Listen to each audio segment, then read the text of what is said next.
हरे कृष्णा। तो आप सबका एक बार फिर से स्वागत है हमारी भगवत गीता रियल स्ट्रेंथ के एक नए सत्र में। तो आशा करती हूँ पिछले सारे सत्र आपको अच्छे से समझ में आए होंगे। तो आइए हम आज अपनी प्रार्थना से शुरू करते हैं। ओम ज्ञानं तिमिरान्धस्य ज्ञानाञ्जनशलाकया चक्षुर्मिलितं येन तस्मै श्रीगुरुवे नमः। श्रीचैतन्यमनोभीष्टं स्थापितं येन भूतले स्वयं रूप कदा मह्यं ददाति स्वपदान्तिकं।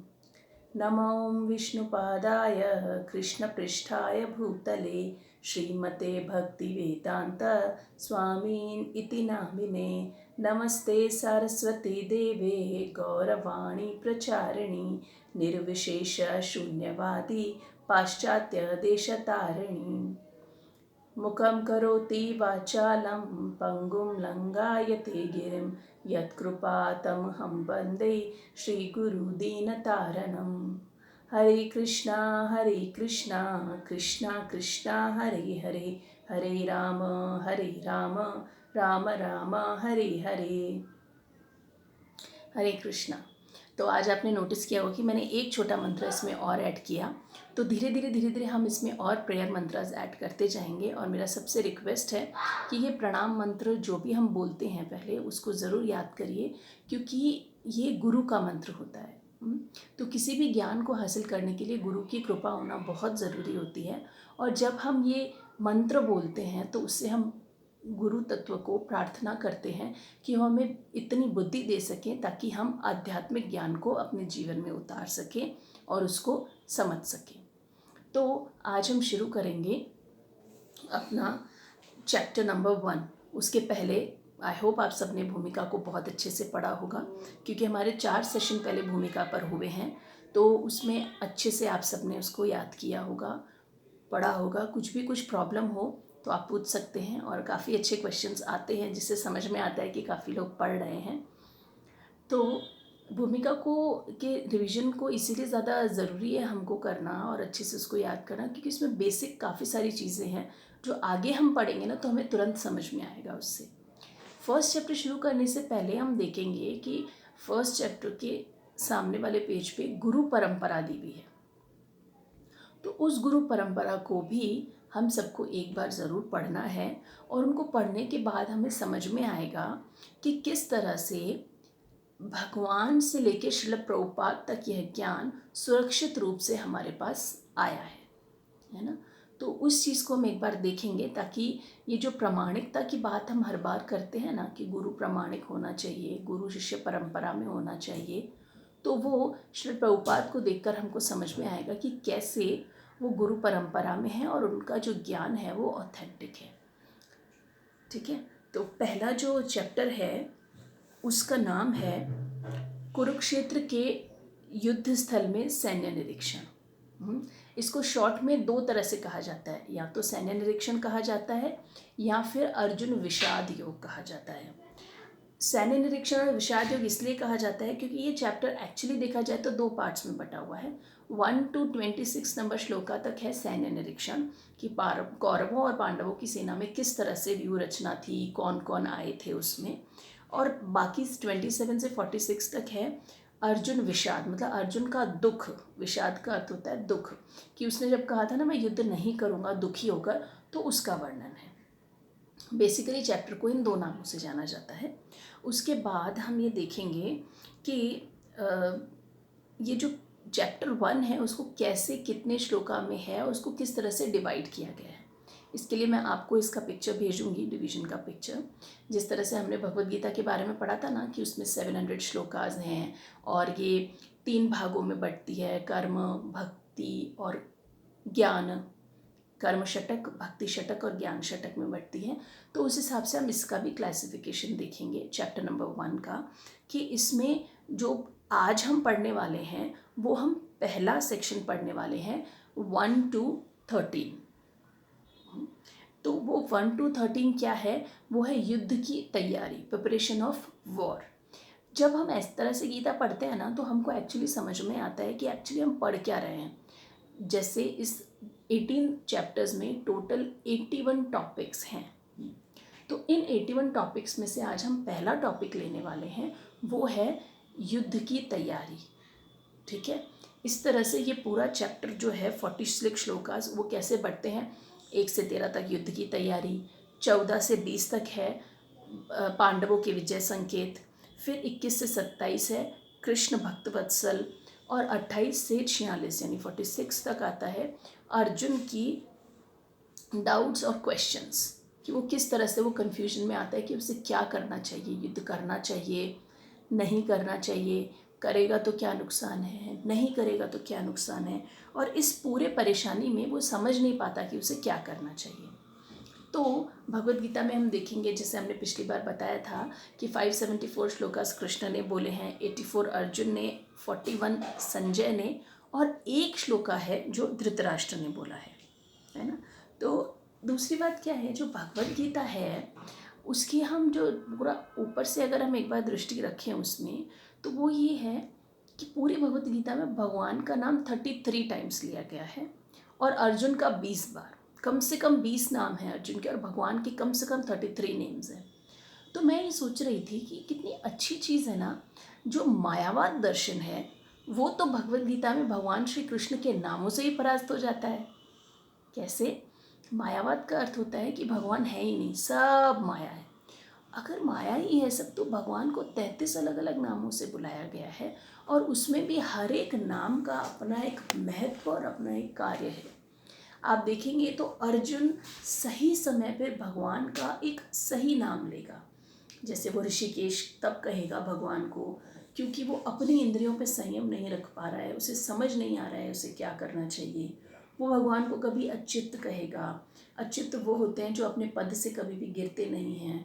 तो क्यों? क्योंकि भगवान चाहे वो उसके सारथी बने हैं लेकिन उनकी स्थिति भगवान ही है, वो अपने पद से नीचे नहीं हुए हैं, है ना। तो ये सब चीज़ें देख के हम देखते हैं कि मायावाद का जो फिलॉसफी है वो भगवद गीता में भगवान श्री कृष्ण के दिए हुए नामों से ही परास्त हो जाता है, बाकी सब तो बात बहुत दूर आती है। इसी तरह से अर्जुन के भी भगवान ने इसमें 20 नाम बताए हैं। तो इस पूरी भगवद गीता में जो योग शब्द है ना वो 78 से भी ज़्यादा बार यूज हुआ है। योग का अर्थ क्या होता है? क्योंकि ये संस्कृत के युज धातु से बना है ना। तो योग का अर्थ होता है जुड़ना, कनेक्शन, और 20% भगवद गीता इसी योग योग योग और युंजन के श्लोकों पर आधारित है। तो इसका अर्थ है कि भगवद गीता में इस चीज़ पे बहुत ज़्यादा बल दिया गया है कि हम अपना टूटा हुआ कनेक्शन जो है ना उसे भगवान से वापस जोड़ सकें।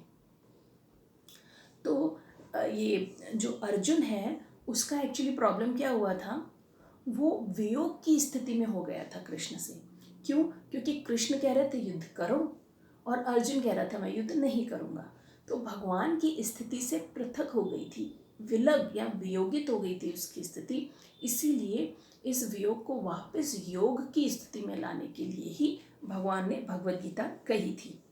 हम समझते हैं कि हमारी भी ऐसी स्थिति होती है ना, भगवान जो भगवद गीता में बता रहे हैं हमको करने को वो हम नहीं कर रहे हैं, तो इसीलिए हमें भगवद गीता पढ़ना चाहिए ताकि भगवान की इच्छा से हम अलाइनमेंट में आ सकें और हम इस चीज़ को अपने जीवन में अपना सकें। अब हम देखेंगे कि हर चैप्टर का एक विशेष तौर पे नाम दिया हुआ है। ये नाम भगवान ने तो बिल्कुल नहीं दिए। क्यों? क्योंकि भगवान ने तो 45 मिनट्स में अर्जुन को पूरी भगवद गीता समझा दी। वो बोलते गए और अर्जुन समझता गया। बुद्धि की प्रखरता को देखिए, हमको ये एक किताब पढ़ने और समझने के लिए न जाने कितने जन्म लगेंगे। उसमें भी क्या है, हमें श्लोका बोला गया है, श्लोका के सामने उसकी वर्ड मीनिंग्स दी हुई हैं, फिर अर्थ दिया हुआ है और अर्थ के बाद में उसका तात्पर्य भी दिया हुआ है।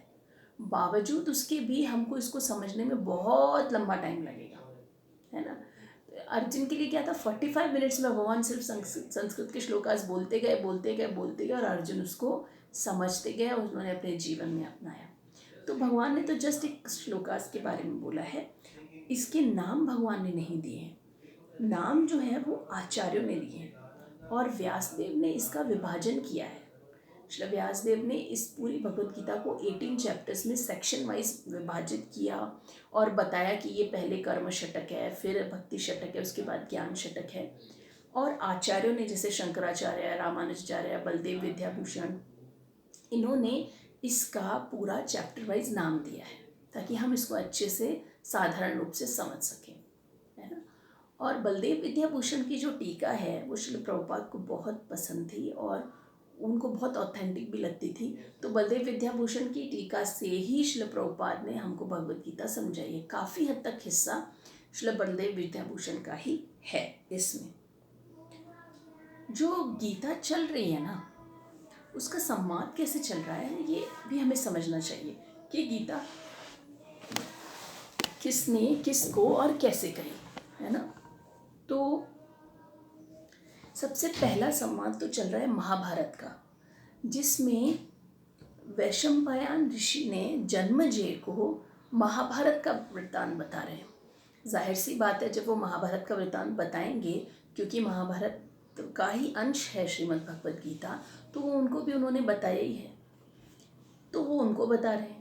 दूसरी चीज़ आती है कि संजय पूरी भगवद गीता व्यास उसको धृतराष्ट्र को बता रहे हैं। व्यासदेव ने जो उनको दृष्टि दी उससे वो धृतराष्ट्र को बता रहे हैं कि कुरुक्षेत्र की भूमि में क्या क्या हो रहा है। तीसरे व्यक्ति हैं भगवान श्री कृष्ण जो अर्जुन को बता रहे हैं। तो ये तीन तरह से ये संवाद जो है ना वो पूरा ये चल रहा है।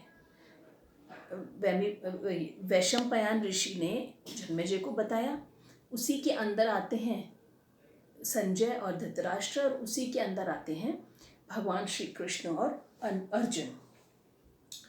भगवान जब ये युद्ध होने वाला था तो व्यासदेव जी ने इनको कहा था धृतराष्ट्र को कि मैं तुम्हें दृष्टि देता हूँ, तुम देख सकते हो चाहो तो ये युद्ध में क्या क्या हो रहा है। तो धृतराष्ट्र बड़ा डर गया, बोले मुझे नहीं चाहिए। उसने सोचा मैं जन्म से अंधा हूँ, मेरे पास दृष्टि है ही नहीं, और उसको पूरा शक था कि विजय पांडवों की होगी। तो उसने सोचा मैं आंखें लेके देखूँगी तो क्या देखूँगा, अपने बच्चों की मृत्यु। उसने साफ मना कर दिया, बोले मुझे नहीं चाहिए, दृष्टि मुझे चाहिए ही नहीं। फिर उन्होंने संजय को दृष्टि दी और ये बोला अपना धृतराष्ट्र ने कि आप संजय को दृष्टि दीजिए ताकि वो देख सके और फिर वो मुझे बता सके। तो फिर इस तरह से संजय को दृष्टि दी गई थी।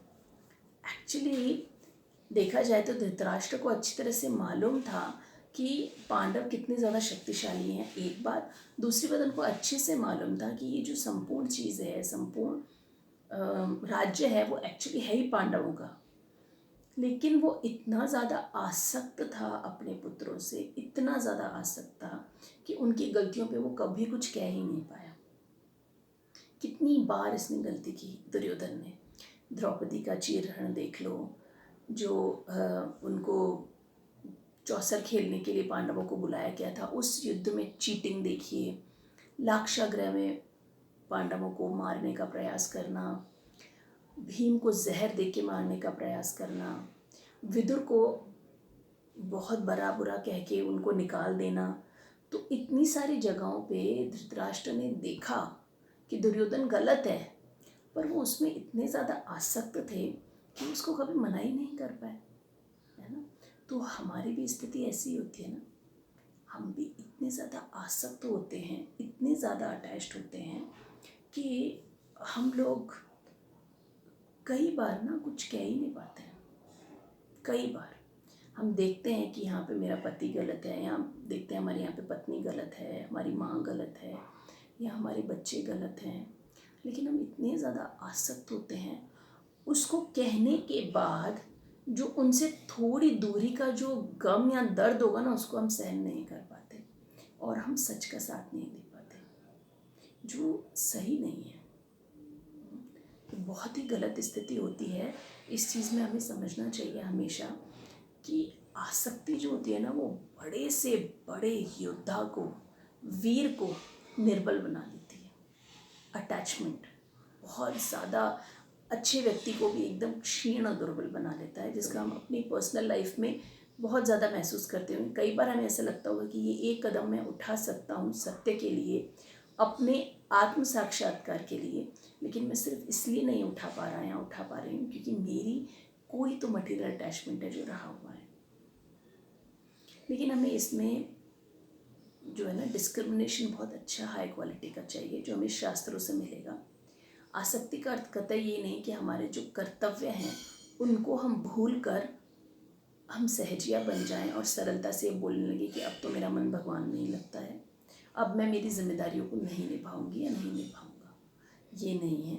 तो इसी चीज़ को समझने के लिए कि हम कौन सी आसक्ति हमें कृष्णमय बनाती है और अपने धर्म का पालन करते हुए हम भगवद गीता का अध्ययन कर रहे हैं।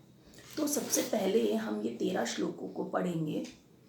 संस्कृत पढ़ना बहुत ज़्यादा ज़रूरी होता है जब हम भगवद गीता पढ़ रहे हैं तो। क्यों? क्योंकि ये भगवान के मुख से निकली हुई वाणी है।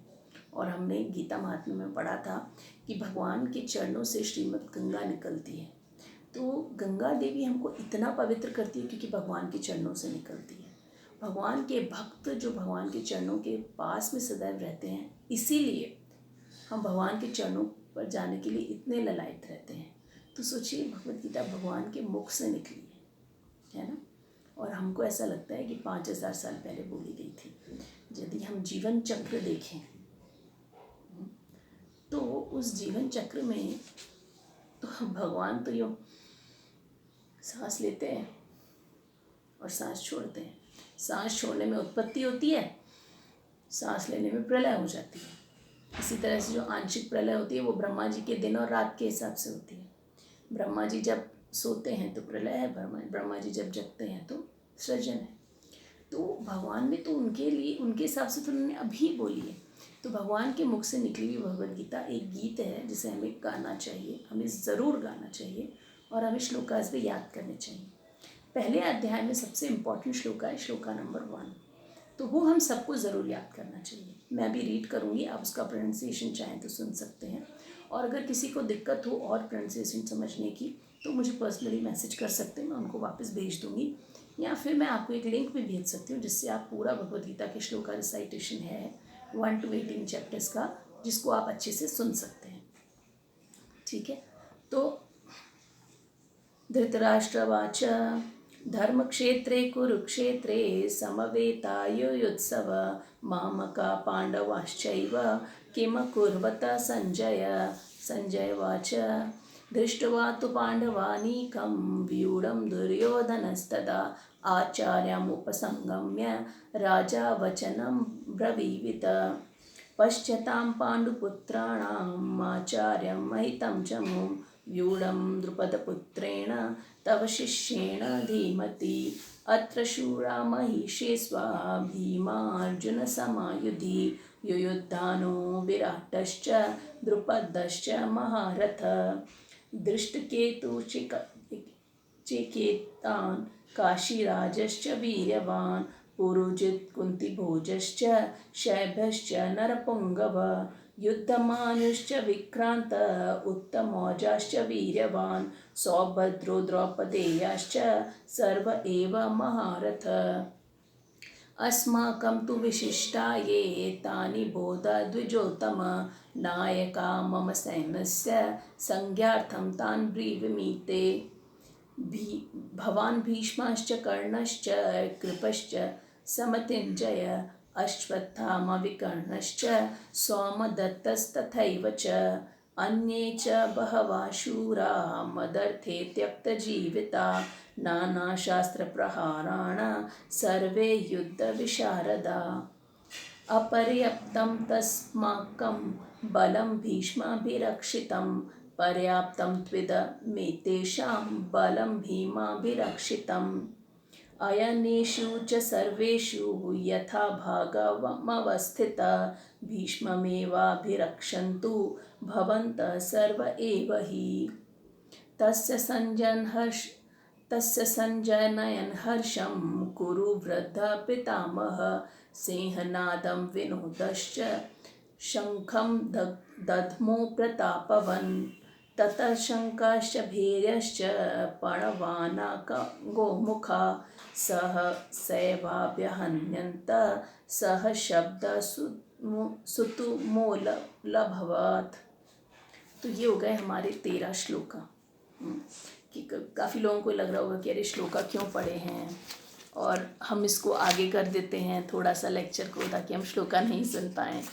लेकिन ये भगवान की वाणी है, ये हमें हर तरह से शुद्ध करती है, चाहे हमें मालूम हो चाहे हमें मालूम नहीं हो, जैसे कि हम पहले ही पढ़ चुके हैं।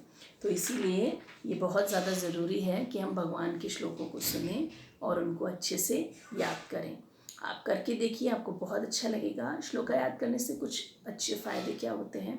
सबसे पहला तो संस्कृत ये एक इतनी सुंदर भाषा है कि उसको बोलने से जो वाइब्रेशन निकलते हैं वो हमारे कई मानसिक और शारीरिक रोगों को दूर करते हैं और हमारी बुद्धि के उस हिस्से को, ब्रेन के उस हिस्से को डेवलप करते हैं जो आध्यात्मिक बातों को समझ पाता है। ठीक है। दूसरा फिर भगवान की वाणी तो है ही, उसमें कोई डाउट ही नहीं है। जापान, रशिया और अमेरिका में हम देखेंगे संस्कृत भाषा को इंट्रोड्यूस करने के लिए लाखों करोड़ों रुपए खर्च हो रहे हैं, क्योंकि वो लोग समझ चुके हैं कि संस्कृत भाषा एक नॉर्मल भाषा नहीं है। वो लोग, कई लोग मायावादी के श्लोका संस्कृत या कोई भी संस्कृत जो भाषा है ना उसके श्लोका को लोग के रिवीजन करवाते ताकि उनको फ़ायदा हो। ऑफ कोर्स अगर हम भगवान के संस्कृत श्लोकों को बोलेंगे तो हमें आध्यात्मिक और भौतिक हर तरह से फ़ायदा होगा, तो इसीलिए हमको ये ज़रूर बोलने चाहिए। तो अब हम श्लोक नंबर पहला शुरू करते हैं। उसमें है धृतराष्ट्र वाच। कितनी अजीब बात है ना। Dhritarashtra is a villain of Bhagavad Gita. ठीक है। और उस विलन ने ही भगवद गीता के पहले श्लोक को बोला है। ऐसी क्या खास बात है धृतराष्ट्र में कि वो भगवद गीता की शुरुआत कर रहा है। हालांकि भगवद गीता के 574 श्लोका भगवान श्री कृष्ण ने बोले हैं, परंतु इससे इसका अर्थ ये कतई नहीं होता कि भगवद गीता में सिर्फ 574 श्लोकाज ही इम्पॉर्टेंट है। मैं क्लास में सुन रही थी कि प्रभु जी बता रहे थे कहीं कहीं जगह पे ऐसा होता है कि वो लोग सिर्फ भगवान श्री कृष्ण ने जो बोला है ना उसी को ही बोलते हैं, बाकी किसी और श्लोका को नहीं बोलते हैं। पर ऐसा नहीं है, क्योंकि ये भगवद गीता भगवान ने जो दूसरों ने प्रश्न पूछा है या कुछ बात बोली है ना, वो भगवद गीता की भूमिका को बनाने के लिए है।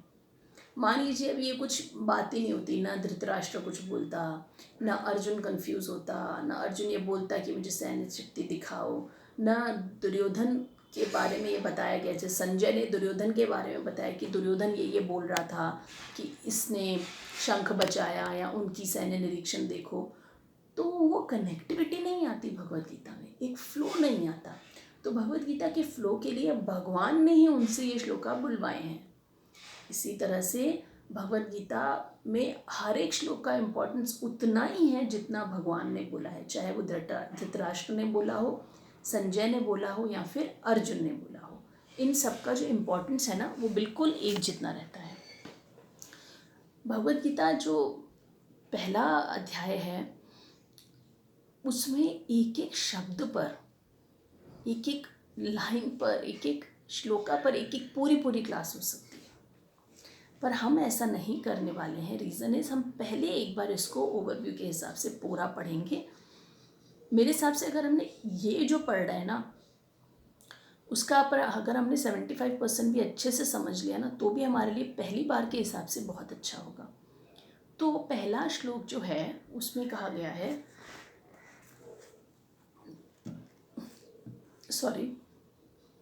धर्म क्षेत्रे कुरुक्षेत्रे समवेतायुत्सव मामका पांडवाश्चैव किम कुर्वत संजय।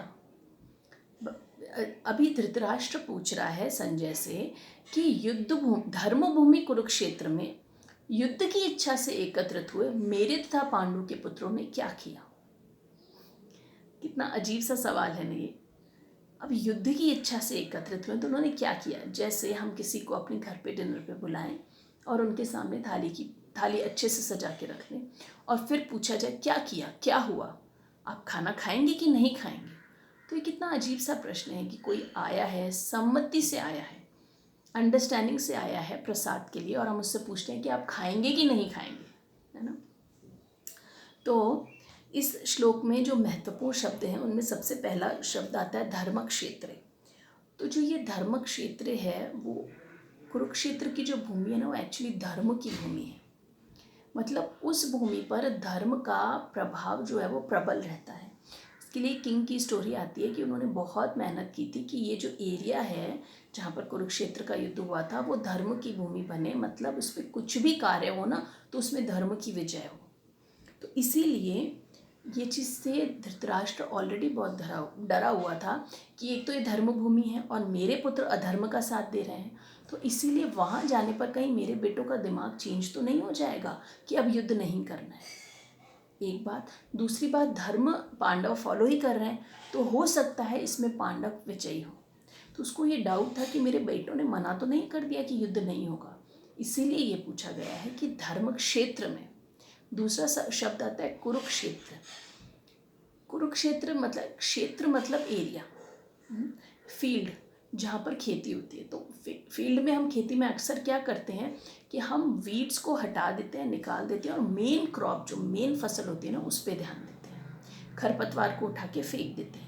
तो उसको यही लग रहा था कि भगवान कृष्ण वहाँ पर युद्धभूमि में मौजूद हैं तो वो मेरे बच्चों को वीड्स के जैसे यानी खरपतवार के जैसे जो अनवांटेड प्लांट्स होते हैं उनके जैसे उनको निकाल के फेंक देगा और एक्चुअली राज्य पांडवों का ही होगा।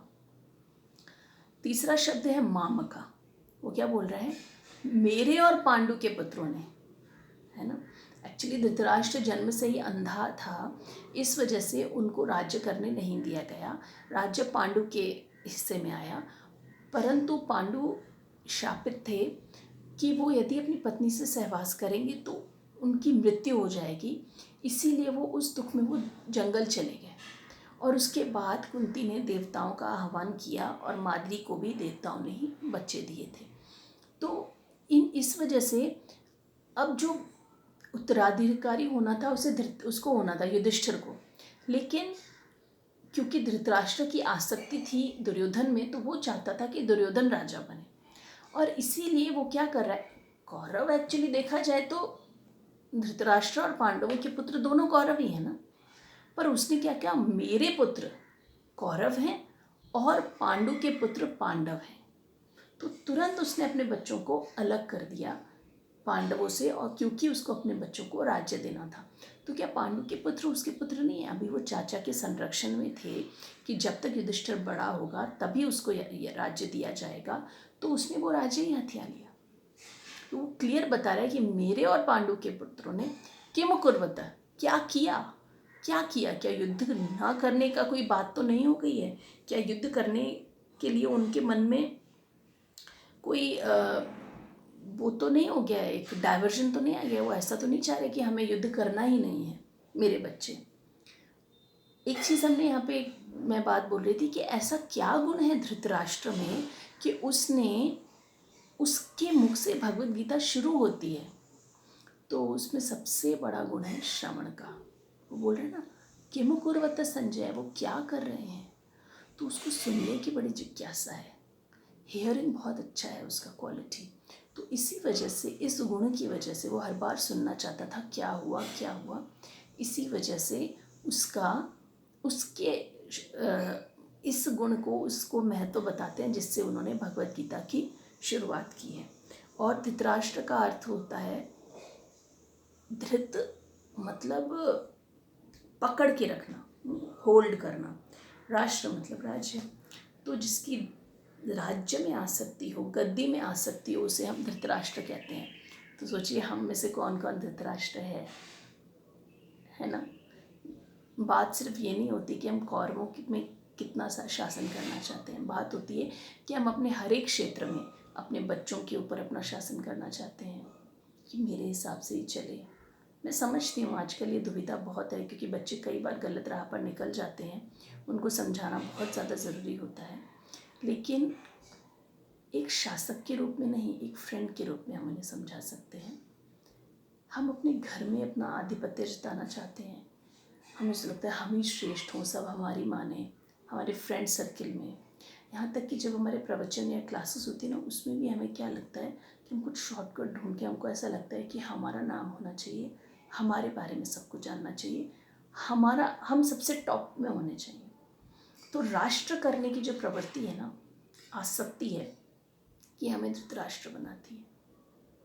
तो हमारे हृदय से इस चीज़ को हमें निकालना चाहिए और हमें भगवान की इच्छा में अपनी इच्छा माननी चाहिए और मन लगाकर हर चीज़ को सीखना और एडजस्ट करने का प्रयास करना चाहिए। तो ये जो चीज़ें हैं हमने पढ़ी पहले श्लोक में हैं। अब दूसरे श्लोक में संजय कह रहे हैं, हे राजन, पांडुपुत्र द्वारा सेना की व्यूह रचना देखकर राजा दुर्योधन अपने गुरु के पास गया और उसने ये शब्द कहे।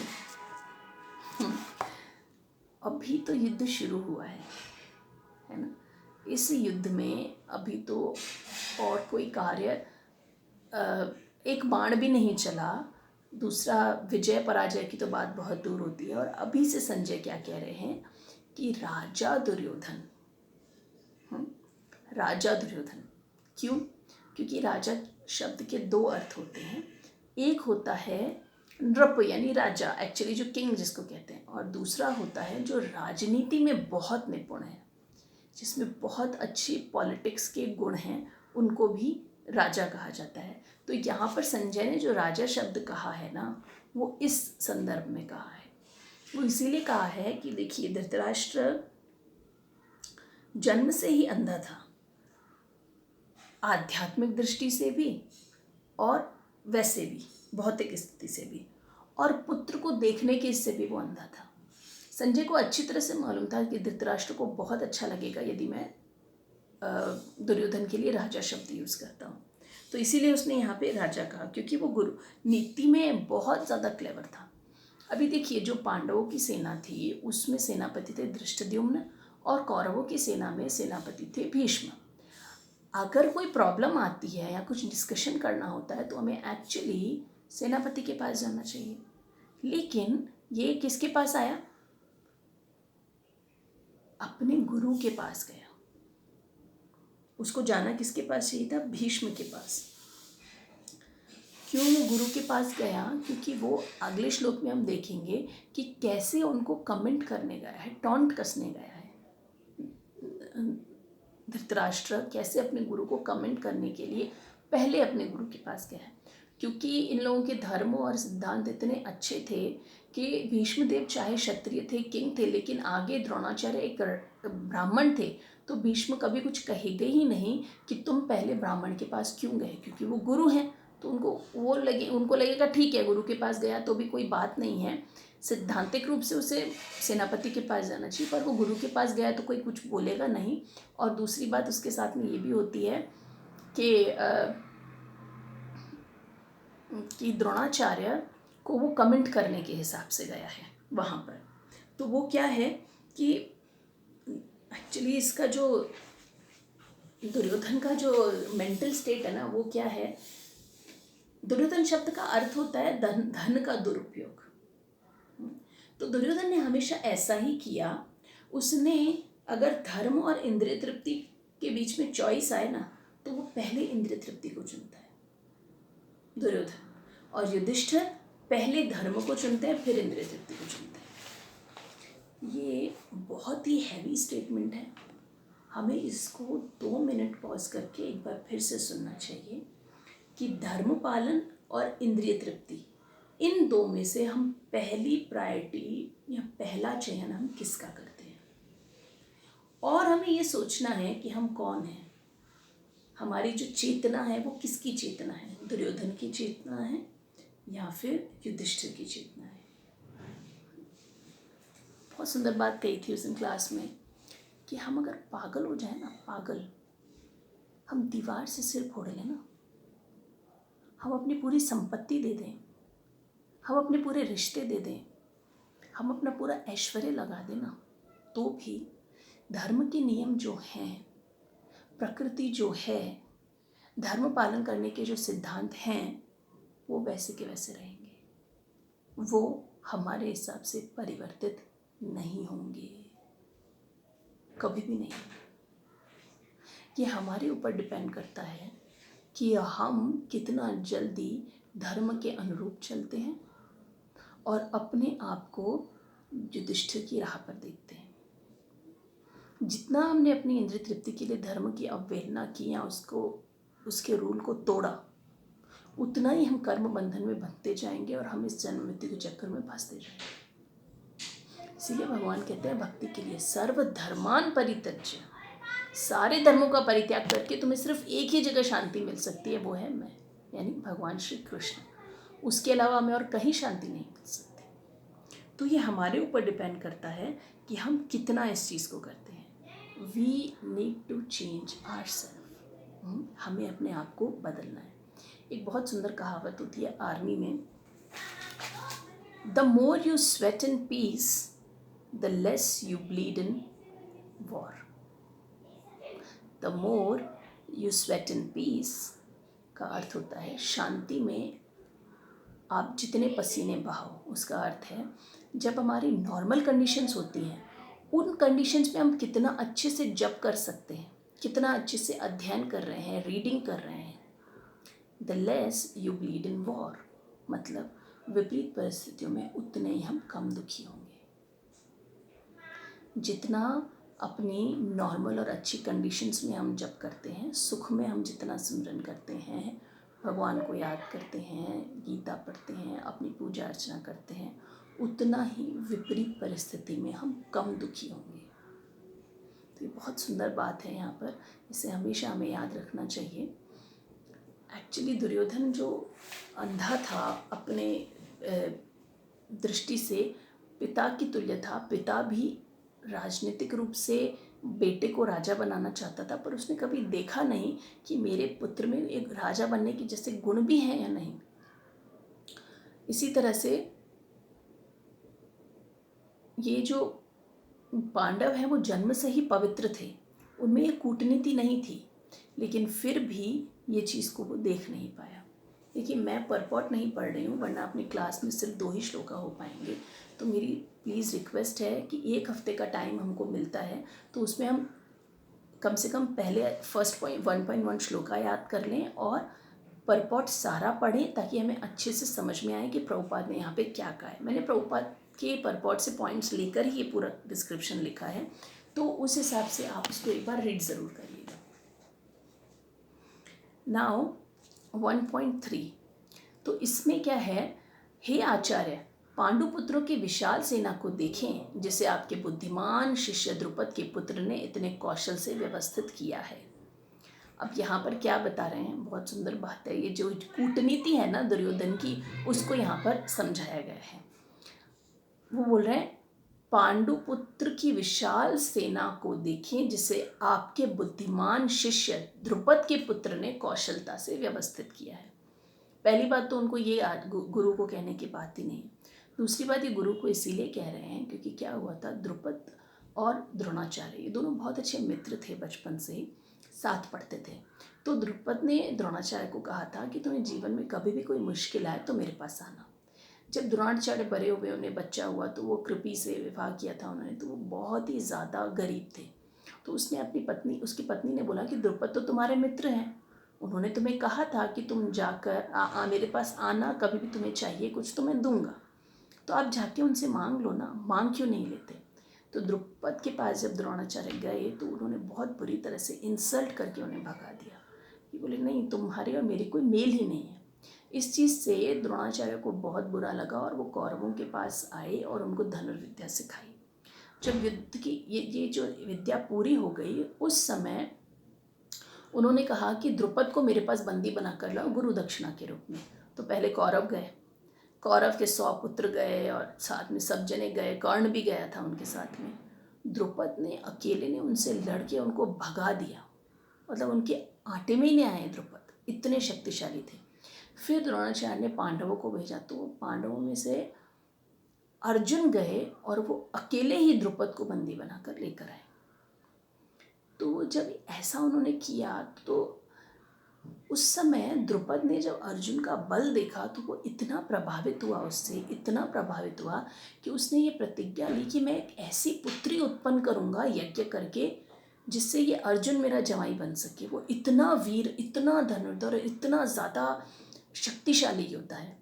और साथ ही उन्होंने एक और तपस्या ली थी कि इस यज्ञ से मैं एक ऐसा पुत्र उत्पन्न करूँगा जो द्रोणाचार्य का वध करे। और ऐसा ही हुआ, द्रौपदी और धृष्टद्युम्न का जन्म हुआ। द्रौपदी आई ही इसलिए कि उसे अर्जुन से विवाह करना था। और फिर दूसरा बात क्या हुआ था, इसमें धृष्टद्युम्न का जन्म हुआ था, जो द्रौपदी का भाई था। जब द्रोणाचार्य के पास धृष्टद्युम्न धनुर्विद्या सीखने आए, क्यों? क्योंकि उस समय द्रोणाचार्य सबसे बेस्ट टीचर थे। उनको अच्छी तरह से मालूम था कि द्रोणाचार्य को मारने के लिए, मतलब उनको खुद को मारने के लिए धृष्टद्युम्न का जन्म हुआ है। बावजूद उसके भी उन्होंने उनको पूरी धनुर्विद्या सिखाई। तो यहाँ पर ये इनको एहसास दिला रहे हैं कि तुम बेवकूफ़ थे कि तुमने उनको पूरी धनुर्विद्या दिखाई और सिखाई। अब अपने इस धर्म के पालन में, अपने कर्तव्य के पालन में आकर इतने और बेवकूफ़ मत होना कि अपना हृदय दौर्बल्यम, अपना जो प्रेम तुम्हारा पांडवों के प्रति है उसे दिखाओ और युद्ध ना करो। तो हम देखेंगे कि कितनी बड़ी बात है ना, वैल्यूज़ पे रहना, अपने प्रिंसिपल्स पे रहना। हम तो अपनी सहेली को जो बहुत प्रिय हो ना, उसको भी वो चीज़ नहीं बताते जो हमें आती है। हमको क्या लगता है, 2 नंबर मेरे ही अच्छे आने चाहिए, चाहे वो मेरी कितनी भी अच्छी सहेली क्यों नहीं, है ना। हम कितनी छोटी छोटी चीज़ों में फंस जाते हैं ना। हम का अर्थ ये नहीं है कि मैं सिर्फ आपको कह रही हूँ, हम का अर्थ इसमें मैं भी सम्मिलित हूँ। हम सब इस चीज़ के लिए प्रयास कर रहे हैं कि हम कितनी छोटी छोटी चीज़ों में फंसते हैं ना। एक्चुअली ये लोग हमारे हीरो होने चाहिए, हमारे आइडल्स होने चाहिए, हमारे बच्चों के आइडल्स होने चाहिए। जब युद्ध खत्म होता था ना, शाम के टाइम में कौरव और पांडव एक दूसरे के पास जाते थे और बोलते थे, अरे तुमने वो बहुत अच्छा किया था, वैसे तीर चलाया तुमने, 10 जनों को एक तीर से मार लिया, कैसे चलाया, ज़रा मुझे भी तो सिखाना। ये होती है वैल्यूज़। और वो निष्पाप होकर सिखाते थे, सब प्रसाद एक साथ बैठ के खाते थे, सब आपस में हंसते और बात करते थे। This is the spirit of a Kshatriya, है ना। मतलब 2 चीज़ों को अलग रखना, धर्म के सिद्धांत को एकदम बनाए रखना। और हमारे यहाँ पे आपस में घर के लोगों में ही हम लोग नहीं बांट पाते, और हम अपने आप को अर्जुन कहते हैं। एक्चुअली हम नज़दीकी से देखेंगे ना तो हमारे अंदर सारे के सारे गुण दुर्योधन के हैं, धृतराष्ट्र के हैं। कूटनीति भी वैसी है, आसक्ति भी वैसी है और चाल भी वैसी है। लेकिन हम कितना सिया चौड़ा करके अपने आप को ना एकदम अर्जुन के जैसा फील करते हैं। तो डीप से अपने आप को क्लीनिंग की ज़रूरत है, अंदर तक हमको अपने आप को क्लीन करना है। कई बार तो क्या ना, हमको पता ही नहीं चलता कि हमारे अंदर इतने दोष हैं भी। एक्चुअली क्या है ना, हमें मालूम चले या नहीं चले, प्रकृति के नियम बहुत कठोर हैं। जब हम इन सारे अवगुणों को सुधारेंगे ना, तभी हम आगे बढ़ पाएंगे। और इसको हम कैसे समझ सकते हैं? This universe is a university. This universe is a university of teaching us how to behave and how to follow dharma. ये पूरा ब्रह्मांड एक विद्यालय है जो हमें सिखाता है कि हमें कैसे धर्म को फॉलो करना है। और ये तभी होगा जब हम एक क्लास पास करके दूसरी क्लास में जाएंगे। मान लीजिए मैं 10 साल तक एक धर्म का सिद्धांत नहीं समझती हूँ, तो 11वें साल में मुझे सेम पेपर मिलेगा। आत्मा की कोई उम्र नहीं होती। मैं जितने जन्म लेना चाहूँ ना एक बात को सीखने के लिए, मुझे उतने जन्म लेने होंगे। भगवान को कोई जल्दी नहीं है, बोलते जितना टाइम लेना है ना ले। लेकिन बीच में पिस कौन रहा है? हम लोग। तो इसीलिए हम जितना अधिक समय लगाएंगे ना, उतना ही जन्म दर जन्म हमारा एक तो ये जो हैबिट है वो गाढ़ा होता जाएगा। कोई भी बुरी आदत है वो गाढ़ी होती जाएगी, और हम और से और टाइम लेते ही जाएंगे इसमें। तो ये हमारे ऊपर डिपेंड करता है कि हम किस तरह से कितना जल्दी एक एग्ज़ाम को पास करते हैं या एक क्लास को पास करते हैं और फिर नेक्स्ट क्लास में आते हैं। आत्मा की ना कोई उम्र नहीं होती। हमने महसूस किया होगा, कुछ बच्चे भी होते हैं वो आध्यात्मिक रूप से इतने उन्नत होते हैं कि उनके सामने 60-70 वर्ष के बुज़ुर्ग भी उस चीज़ को नहीं ले पाते हैं। उनको समझ में ही नहीं आता कि किस धरातल पर ये बच्चे बात कर रहे हैं। यहाँ पर आने के बाद तो स्पेशली मैंने महसूस किया है, जब हम बच्चों की साधना देखते हैं, उनका डिसिप्लिन देखते हैं, उनकी भक्ति देखते हैं, तो हमको लगता है कि ये वाकई ये पिछले जन्म के बच्चे हैं जो ये सब ये करके आए हैं। तो ये हमारे ऊपर डिपेंड करता है कि हम किस तरह से इसको अपने जीवन में फॉलो करते हैं और हम आगे बढ़ते हैं। ठीक है, तो अभी नेक्स्ट सेशन में हम देखेंगे 1.4 श्लोका। हरे कृष्णा।